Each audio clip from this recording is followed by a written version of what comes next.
Hey everyone. I realized after I recorded what color shirt I was wearing, so I had to turn lemons into lemonade. I'm working on a zine where I'm asking good, smart people who are good at doing things to do the worst ideas they can think of, essentially things that they wouldn't want to usually publish, and I'm trying to give them a place where they can all be celebrated together. It's called These Are All Inadequate, and part of what I'm doing with it is making shirts. And I thought, you know what? Let's put a shirt on this guy. You can find links down below to pre-order the shirt if you want. Try to get the color and size that you like. Also, I don't expect anybody to do that, but here's the offer. Yeah, and then zine should be coming next month. Hi, these are your Jesse Mack one word or less comic reviews for January 2020. Cold. Yay. Fascinating. Bravo. Vintage. Seasoned. Onion. Devastating. Deep. Crushing. One word or less comic reviews. Pow! Whew. Alright, still haven't quite worked out the format, but I don't want to talk at length about everything. I do want to give little bits and pieces, though. Jimmy Olsen continues to be a lot of fun to read. It's not like event reading, but Matt Fraction writes a heck of a thing, and he's writing a heck of a thing. It's not like, oh my god, I can't wait to read the next one, but it's always fun, and I always enjoy it. X-Men has been pretty great as well. I've been enjoying a lot of the X stuff, but the regular Hickman X-Men mainline series has been just real nice, and especially the issue where it's the diplomatic meeting. It's just real good conversation, and sometimes that is way better than the most crazy action, which is awesome. So happy to be going back to both the Marvels universe and the Earth X universe somehow. It's real neat. It feels like an Earth X story, and man, did I fall in love with those. Like I was the rare person who was just like, oh man, I can't wait for more of Paradise X. And they gave you a lot of Paradise X too. Like they kept expanding those series.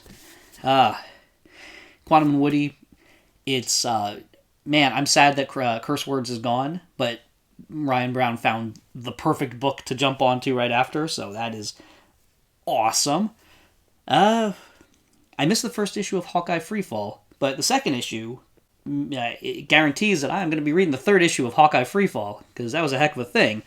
Undiscovered Country continues to be real interesting.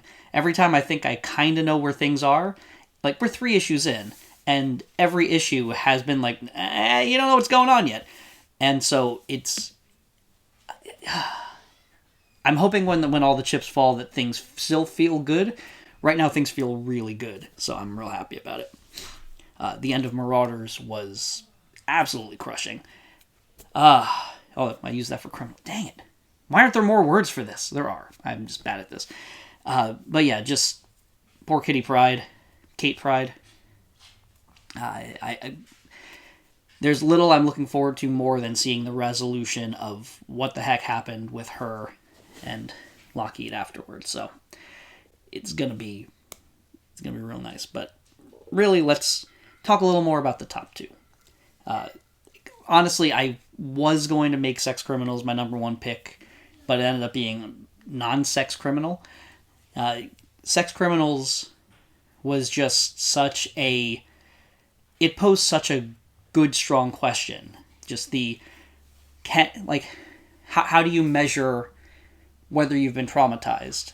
And, like, how does that work? Nobody has the answers for that, but it hurt me to read it as somebody who I don't think has been terribly traumatized. Like, I've had a real good life, honestly. You know, there have been a lot of rough points, but compared to people who have had real trauma, I've been extremely lucky. And that's the thing. She also has lived a life where she hasn't had real trauma, but she's still carrying a lot of heaviness inside of her. And that is fair, and it's amazing to see somebody exploring that in comic books, no less. So that was a real emotional issue for me.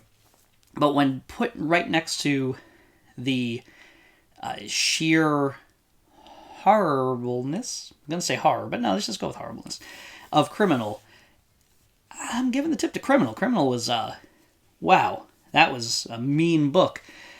This is, from what I understand, the longest arc they've ever done, and it has paid off well. And it is... There's this one page, if you've read it, you know which one I'm going to be talking about, where all of the action stops for a moment, and one of the characters, you sort of go through the thought process, where he realizes in that instant that if he does the thing that he's thinking about doing, it's going to ruin his life. It's going to ruin his father's life. It's going to ruin his friend's life. It's going to ruin his friend's father's life, for sure. Like, it's going to be a complete catastrophe, and he doesn't need to do the bad thing. But then he does it anyway, and the world falls apart, and it is... Brubaker's real good at writing this crime stuff. And... oh, man. Just... the last issue ended in a way that I thought the loss had happened already, and it turns out the loss was yet to come.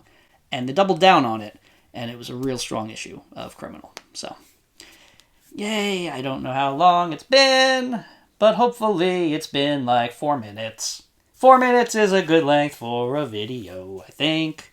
So yeah, thank you for listening to me ramble. I went a little longer than one word on every book, because, again, I'm bad at this, but if you like the one-word stuff, you can quit after a minute. Otherwise, you can hear me just talk about all these books just a little bit, maybe a little bit more about my favorites, and this is great. I'm having a great time. Also got a new microphone. Hopefully it's working nicely. Hello, new microphone! I'll see you next month.